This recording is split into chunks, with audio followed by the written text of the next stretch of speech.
এখন শুনবেন আজকের গুরুত্বপূর্ণ খবরের শিরোনাম। গাজায় ফের স্থল অভিযান শুরু ইসরায়েলের। ট্রাম্পের সঙ্গে ফোনালাপে যুদ্ধ বন্ধে কাজ করার প্রতিশ্রুতি জেলেনস্কির। ইসরায়েলে ক্ষেপণাস্ত্র হামলা হুতিদের। ট্রাম্পের আহ্বান উপেক্ষা করে তেল স্থাপনায় হামলা চালিয়েছে ইউক্রেন রাশিয়া। হামাস নয় ইসরায়েলি যুদ্ধবিরতি লঙ্ঘন করেছে ইসরায়েলি সংবাদপত্র।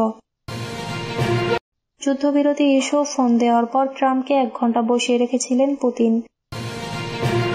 ইসরায়েল কাপুরুষ, তাদের কাছে মানবতার কোনো মূল্য নেই, প্রিয়াঙ্কা গান্ধী। গাজায় ফের স্থল অভিযান শুরু ইসরায়েলের। অবরুদ্ধ গাজা উপত্যকায় নতুন করে ব্যাপক হামলা শুরু করেছে ইসরায়েল। মঙ্গলবার ও বুধবার ভয়াবহ বিমান হামলার পর বৃহস্পতিবার থেকে ওই উপত্যকায় আবার স্থল অভিযানও শুরু করেছে ইহুদিবাদী সেনারা। তেল আবিব বলেছে, ফিলিস্তিনিদের জন্য এটি শেষ সতর্ক বার্তা, যাতে তারা জিম্মিদের ফেরত দেয় এবং হামাসকে ক্ষমতা থেকে সরিয়ে দেয়। গত মঙ্গলবার ভোর থেকে গাজায় ভারী বিমান হামলা শুরু করে ইসরায়েল। গাজার স্বাস্থ্য মন্ত্রণালয়ের তথ্য মতে এই হামলায় 4 শতাধিক মানুষ নিহত হয়েছেন। বুধবারও ইসরায়েলি হামলায় বহু হতাহতের ঘটনা ঘটে। এরপর বৃহস্পতিবার রিপোর্ট লেখা পর্যন্ত ইসরায়েলের বর্বরোচিত হামলায় 71 ফিলিস্তিনি নিহত হয়েছে বলে জানা গেছে। বিশ্বজুড়ে বিভিন্ন দেশ ও সংগঠন গাজায় যুদ্ধবিরতি বজায় রাখার আহ্বান জানালেও তা উপেক্ষা করে হামলা চালিয়ে যাচ্ছে ইসরায়েল। ট্রাম্পের সঙ্গে ফোন আলাপে যুদ্ধ বন্ধে কাজ করার প্রতিশ্রুতি জেলেনস্কির। গত মঙ্গলবার রাত 8টার দিকে বিশ্বের পরাক্রমশালী 2 রাষ্ট্রপ্রধান মার্কিন যুক্তরাষ্ট্রের প্রেসিডেন্ট ডোনাল্ড ট্রাম্প এবং রাশিয়ার প্রেসিডেন্ট ভ্লাদিমির পুতিন প্রায় 2 ঘণ্টা ফোন আলাপ করেন। ঠিক তার একদিন পরে অর্থাৎ বুধবার ইউক্রেনের প্রেসিডেন্ট ভলোদিমির জেলেনস্কির সঙ্গে ফোন আলাপ করেছেন ট্রাম্প। এই 2 নেতা ফোন আলাপে রাশিয়া ইউক্রেন যুদ্ধ বন্ধে একসঙ্গে কাজ করার বিষয়ে আলোচনা করেছেন। হোয়াইট হাউসের পক্ষ থেকে 2 নেতা এই ফোন আলাপকে দুর্দান্ত বলে মন্তব্য করা হয়েছে। জানানো হয়েছে, ট্রাম্পকে যুদ্ধবন্ধে কাজ করার প্রতিশ্রুতি দিয়েছেন জেলেনস্কি। এর আগে গত 28শে ফেব্রুয়ারি হোয়াইট হাউসে জেলেনস্কি ও ট্রাম্পের মুখোমুখি বৈঠকে বাকবিতণ্ডা হয়েছিল। এরপর এই প্রথম 2 নেতা আবারও কথা বললেন। ফোন আলাপে জেলেনস্কির পক্ষ থেকে ট্রাম্পকে তার সহায়তার জন্য ধন্যবাদ জানানো হয়েছে। সৌদি আরবে শান্তি চুক্তির আলোচনা নিয়ে কারিগরি দলের কাজের ব্যাপারে 2 নেতা একমত হয়েছেন। ইসরায়েলে ক্ষেপণাস্ত্র হামলা হুতিদের। ইসরায়েলের ক্ষেপণাস্ত্র হামলা চালিয়েছে ইয়েমেনের সশস্ত্র গোষ্ঠী হুথি, তবে নির্দিষ্ট লক্ষ্যে তা আঘাত হানতে সক্ষম হয়নি বলে দাবি করেছে ইসরায়েলি কর্তৃপক্ষ।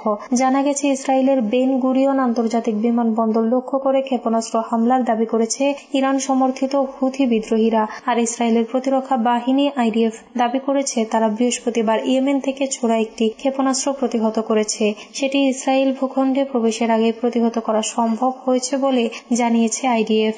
গাজা যুদ্ধ শুরু হওয়ার পর থেকেই ফিলিস্তিনিদের প্রতি সংহতি প্রকাশ করে যুক্তরাষ্ট্র এবং ইসরায়েলের বিরুদ্ধে হুথিরা লোহিত সাগরে বিভিন্ন জাহাজে আক্রমণ করে এবং ইসরায়েলের হামলা চালিয়ে আসছে। চলতি বছরের জানুয়ারির মাঝামাঝি সময়ে শুরু হওয়া ইসরায়েল হামাস যুদ্ধবিরতির কারণে হামলা বন্ধ রেখেছিল বিদ্রোহী গোষ্ঠীটি, কিন্তু শনিবার ইয়েমেন যুক্তরাষ্ট্রের ভয়াবহ হামলার পর তারা আবারও ক্ষেপণাস্ত্র ও ড্রোন হামলা শুরু করেছে। এক বিবৃতিতে হুথিরা জানিয়েছে তারা হাইপারসনিক ব্যালিস্টিক ক্ষেপণাস্ত্র দিয়ে বেন গুরিয়ন বিমানবন্দর লক্ষ্য করে হামলা চালিয়েছে। এছাড়া লোহিত সাগরে আরও একটি মার্কিন বিমানবাহী রণতরী লক্ষ্য করে হামলা চালানো হয়। মঙ্গলবার গাজা উপত্যকায় ব্যাপক সামরিক অভিযান পুনরায় শুরু হওয়ার পর আক্রমণ আরও তীব্র করার প্রতিশ্রুতি দিয়েছে হুথি বিদ্রোহীরা। ট্রাম্পের আহ্বান উপেক্ষা করে তেল স্থাপনায় হামলা চালিয়েছে ইউক্রেন রাশিয়া। রাশিয়ার প্রতিরক্ষা মন্ত্রণালয় ঘোষণা করেছে, মার্কিন প্রেসিডেন্ট ডোনাল্ড ট্রাম্পের আহ্বান উপেক্ষা করে ইউক্রেন রুশ তেল স্থাপনাগুলোতে হামলা চালিয়েছে। রুশ প্রেসিডেন্ট ভ্লাদিমির পুতিনের সঙ্গে ফোন আলাপে প্রেসিডেন্ট ট্রাম্প তেল স্থাপনাগুলোতে হামলা বন্ধের বিষয়ে একমত হওয়ার পর এই ঘটনা ঘটল। রাশিয়ার প্রতিরক্ষা মন্ত্রণালয় আরও জানিয়েছে, পুতিন এবং ট্রাম্পের মধ্যে ফোন আলাপের কয়েক ঘণ্টা পর ইউক্রেন 3টি ড্রোন দিয়ে রাশিয়ার কোবানে তেল সরবরাহ কেন্দ্রের ওপর হামলা চালিয়েছে। কোবানে একটি ইউক্রেনীয় ড্রোন বিধ্বস্ত হওয়ার ফলে একটি তেল ডিপোর চাপ কমে গেছে এবং 1700 বর্গ কিলোমিটার এলাকা জুড়ে আগুন লেগেছে। এই তেল স্থাপনাটি কাস্পিয়ান কনসোর্টিয়াম পাইপলাইনে তেল সরবরাহে ব্যবহৃত হয়ে থাকে। রুশ প্রতিরক্ষা মন্ত্রণালয় আরও জানিয়েছে, কোবান তেল স্থাপনায় ইউক্রেনীয় সশস্ত্র বাহিনীর আক্রমণ মার্কিন প্রেসিডেন্টের শান্তি উদ্যোগকে ব্যাহত করার জন্য আরেকটি উস্কানিমূলক কাজ। পুতিন এবং ট্রাম্পের মধ্যে আলোচনার পর রাশিয়ার সশস্ত্র বাহিনী ইউক্রেনীয় জ্বালানি অবকাঠামোর উপর আক্রমণ বন্ধ করার জন্য সশস্ত্র বাহিনীর সর্বাধিনায়কের কাছ থেকে একটি আদেশ পেয়েছে বলে খবরে দাবি করা হয়েছে। হামাস নয় ইসরায়েলে যুদ্ধবিরতি লঙ্ঘন করেছে ইসরায়েলি সংবাদপত্র।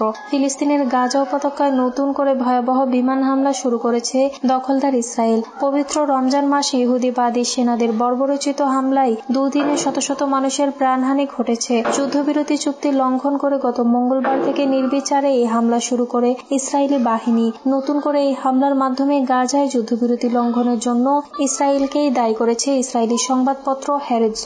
প্রভাবশালী এই সংবাদপত্র বলেছে হামাস নয় গাজায় যুদ্ধবিরতি লঙ্ঘন করেছে ইসরায়েল। সংবাদ মাধ্যমটি একটি সম্পাদকীয়তে এই অভিযোগ তুলেছে। এতে বলা হয়, গাজা যুদ্ধবিরতি চুক্তি লঙ্ঘনের জন্য ইসরায়েলি প্রধানমন্ত্রী বেনিয়ামিন নেতানিয়াহুর সরকার দায়ী। চুক্তি বাস্তবায়ন এবং জিম্মিদের ফিরে আসার পথে হামাস নয় বাধা দিচ্ছে ইসরায়েল। গত মঙ্গলবার গাজায় বিমান হামলা চালিয়ে একদিনেই 4 শতাধিক ফিলিস্তিনিকে হত্যা করেছে ইসরায়েল। এদিন আহত হয়েছে আরো শত শত মানুষ। এই হামলার মাধ্যমে চলতি বছরের জানুয়ারিতে কার্যকর হওয়া যুদ্ধবিরতি ও বন্দি বিনিময় চুক্তি ভেস্তে গেছে। ইসরায়েলি সরকার দাবি করেছে যুদ্ধবিরতি বাড়ানো এবং ইসরায়েল বন্দীদের মুক্তি দেওয়ার সমস্ত প্রস্তাব হামাস বারবার প্রত্যাখ্যান করার কারণে নতুন করে এই হামলা করা হয়েছে। তবে ইসরায়েল সংবাদপত্র হ্যারেটজ বলেছে, কিন্তু আমাদের জোর গলায় এবং স্পষ্টভাবে বলা উচিত যে এটি একটি মিথ্যা অজুহাত। হামাস নয় ইসরায়েল চুক্তি লঙ্ঘন করেছে। ফোন দেওয়ার পর ট্রাম্পকে 1 ঘন্টা বসিয়ে রেখেছিলেন পুতিন। রাশিয়ার প্রেসিডেন্ট ভ্লাদিমির পুতিনের সঙ্গে মঙ্গলবার ফোনে কথা বলেছেন মার্কিন প্রেসিডেন্ট ডোনাল্ড ট্রাম্প। প্রায় 2 ঘন্টা তাদের মধ্যে আলোচনা হয়, কিন্তু কিছু সংবাদ মাধ্যম সূত্র উল্লেখ করে দাবি করেছে ফোন ধরার আগে ট্রাম্পকে অন্তত 1 ঘন্টা অপেক্ষা করেছিলেন পুতিন। নির্ধারিত সময়ে তিনি ফোন ধরেননি, তার জন্য কোনো তাড়াহুড়াও করেননি। ওই সময়ে তিনি মস্কোয় রাশিয়ান শিল্পপতিদের সঙ্গে বৈঠকে ব্যস্ত ছিলেন। রাশিয়া ইউক্রেন যুদ্ধ এবং যুদ্ধবিরতি প্রসঙ্গে আলোচনার জন্য ট্রাম্পের সঙ্গে পুতিনের টেলিফোনে আলোচনা হবে বলে ঠিক হয়। আগেই তার দিনক্ষণ জানানো হয়েছিল।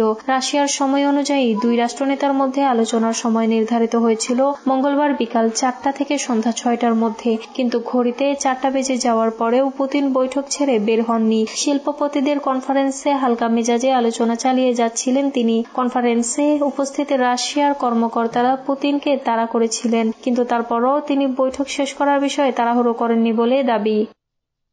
ইসরায়েল কাপুরুষ, তাদের কাছে মানবতার কোনো মূল্য নেই। প্রিয়াঙ্কা গান্ধী। ফিলিস্তিনের অবরুদ্ধ গাজা উপত্যকায় এক রাতে নারী ও শিশু সহ 4 শতাধিক মানুষকে হত্যা করেছে দখলদার ইসরায়েল। নারকীয় এই তাণ্ডবকে ঘিরে ইসরায়েলের কঠোর সমালোচনা করেছেন ভারতের বিরোধী রাজনৈতিক দল কংগ্রেসের নেত্রী ও সংসদ সদস্য প্রিয়াঙ্কা গান্ধী। তিনি এই হত্যাকাণ্ডকে ঠান্ডা মাথায় খুন বলে উল্লেখ করে ইসরায়েলের সমালোচনা করে বলেছেন, তাদের কর্মকাণ্ড প্রতীয়মান হয় যে তাদের কাছে মানবতার কোনো মূল্য নেই। বুধবার কংগ্রেসের এই সংসদ সদস্য বলেন, ইসরায়েল সরকারের 4 শতাধিক নিরীহ বেসামরিক নাগরিকের ঠান্ডা মাথায় হত্যাকাণ্ড প্রমাণ করে যে তাদের কাছে মানবতা কোনো মূল্য নেই। তিনি জোর দিয়ে বলেছেন, তারা যত বেশি অপরাধমূলক কাজ করে তত বেশি তারা নিজেদেরকে কাপুরুষ হিসেবে প্রকাশিত করে।